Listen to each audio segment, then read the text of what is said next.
Bulldozer कितना ही ताकतवर क्यों ना हो, सत्ता कितनी भी ताकतवर क्यों ना हो, लेकिन कलम के सामने इनकी ताकत ना के बराबर भी नहीं है। तो इस तरीके से अगर शिक्षा के मंदिरों पर बुलडोजर चलने लगेगा तो ये बताइए देश का भविष्य अंधकार में जाएगा या उजाले में जाएगा। बेटी बचाओ और बेटी पढ़ाओ का नारा देते थे, अब हम कहाँ जाएंगे? क्या हमें पढ़ने का अधिकार नहीं है? तो सवाल और ये उठता है कि यूनिवर्सिटी, अभी तक यूनिवर्सिटी को क्यों तोड़ने का आदेश दिया गया? पूरा देश के जो बुद्धिजीवी लोग हैं, समाज सेवी, यहाँ के वकील और राजनेता भी ये सवाल उठा रहे हैं कि यूनिवर्सिटी को तोड़ना नहीं चाहिए, चाहे नाम बदल दें, कुछ भी कर ले।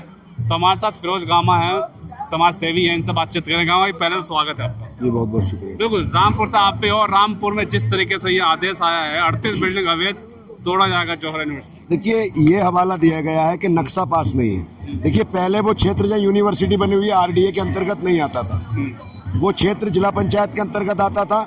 और सवाल अगर ये हवाला देकर यूनिवर्सिटी पे बुलडोजर चलेगा कि वो अवैध है, नक्शा पास नहीं है, तो पूरे उत्तर प्रदेश छोड़ो पूरे भारत में 80 से 85% नक्शा पास नहीं है, तो क्या पूरा भारत को तोड़ा जाएगा?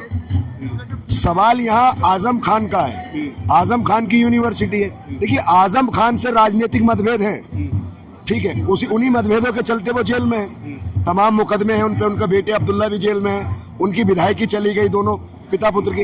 लेकिन सर सवाल ये उठता है, क्या ये बुलडोजर बदले की भावना में चल रहा है या जो बच्चों का भविष्य है उस पर चल रहा है? अवैध निर्माण इसलिए चल रहा है। अवैध निर्माण नहीं है, नक्शा पास नहीं है। नक्शा पास नहीं है तो मैंने क्या कहा? नक्शा 80% देश में 80% बिल्डिंगों का नक्शा पास नहीं है, तो क्या पूरे देश की बिल्डिंगों को तोड़ेंगे?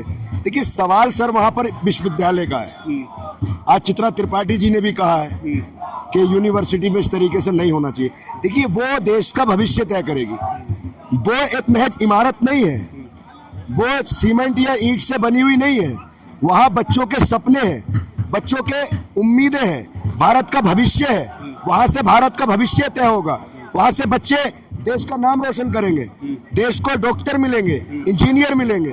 तो सर राजनीति ऐसी नहीं होनी चाहिए। अगर जो भी बयान, जो ऑर्डर दिया है, इस पर तमाम देश के लोगों को ये सोचना होगा।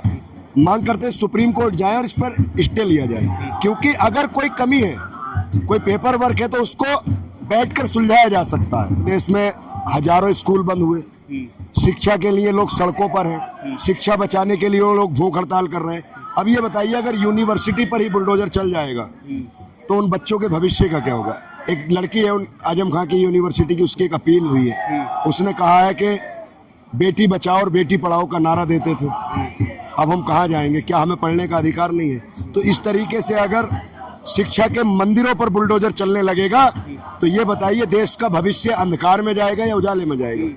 वजह क्या क्या? जैसे स्कूल में बंद करने का आपने बताया, स्कूल बंद हो रहे हैं, यूनिवर्सिटी में बुलडोजर चलाने का आदेश आ जाते हैं, तो ये क्या चाहते नहीं है क्या गरीब का बच्चा, दलित का बच्चा, जो मजदूर का बच्चा वो पढ़े सरकारी स्कूलों में? देखिए जो जौहर यूनिवर्सिटी है वहाँ बहुत कम फीस है, जो बड़ी बड़ी यूनिवर्सिटियों में 10-10 लाख की फीस है, तो बच्चे जमा नहीं।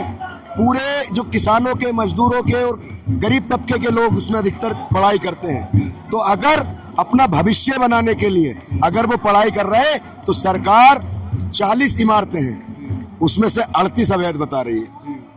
अगर वो 38 इमारतें टूट जाएंगी तो बच्चे कहाँ पढ़ेंगे? वो कहाँ जाएंगे? जौहर यूनिवर्सिटी का ही अस्पताल कोरोना काल में यूज किया गया था, पूरे मंडल के मरीज आ गए थे, तब भी कम नहीं पड़ा था। सर देखिए जब कोरोना था पूरे देश में क्या माहौल था? त्राही त्राही थी, लोगों में डर था, लोग सहमे हुए थे, लोगों में हाहाकार थी।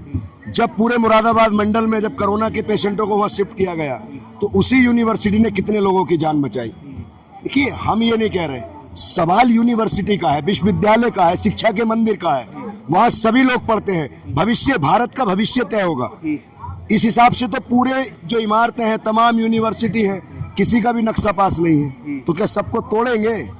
बुलडोजर चलाया जाएगा? देखिए बुलडोजर कितना ही ताकतवर क्यों ना हो, सत्ता कितनी भी ताकतवर क्यों ना हो, लेकिन कलम के सामने इनकी ताकत ना के बराबर भी नहीं है। कलम की ताकत सबसे बड़ी ताकत है और आजम खान ने बच्चों के हाथ में कलम देने का काम किया है। रामपुर की पहचान चाकू छुरी से होती थी, रामपुरी चाकू के नाम से जाना जाता था, आज रामपुर आजम खान के नाम से जाना जाता है। एक अभी आपने देखी थी, एक वीडियो वायरल हुई थी, वो केदार वहाँ गए थे वैष्णो देवी अमरनाथ। उन्होंने पूछा कहाँ रहते हो कि धमोरा जिला रामपुर, जहाँ के आजम खां के शहर से। आजम खान ने चाकू के शहर में अगर कलम देने का काम किया तो आजम खान की क्या गलती है बताइए। आजम खान बच्चों का अच्छा भविष्य बनाना चाहते हैं। अब क्या चाहते हैं आप लोग यूनिवर्सिटी पर जो 15 दिन का टाइम दिया है? सर हम ये चाहते हैं पूरे देश के तमाम लोग इस यूनिवर्सिटी को बचाएं और ये जो ऑर्डर है इस पर रोक लगनी चाहिए। अगर ये यूनिवर्सिटी पर बुलडोजर चलता है तो देश का जो छात्र है, जो देश का भविष्य है, कहीं ना कहीं उनका मनोबल टूटेगा। अब अगर देश में शिक्षा में ही संघर्ष करना पड़ रहा है लोगों को, अगर यूनिवर्सिटियों पर भी बुलडोजर चलना लगेगा तो सर इस तरीके से लोकतंत्र समाप्ति की ओर है।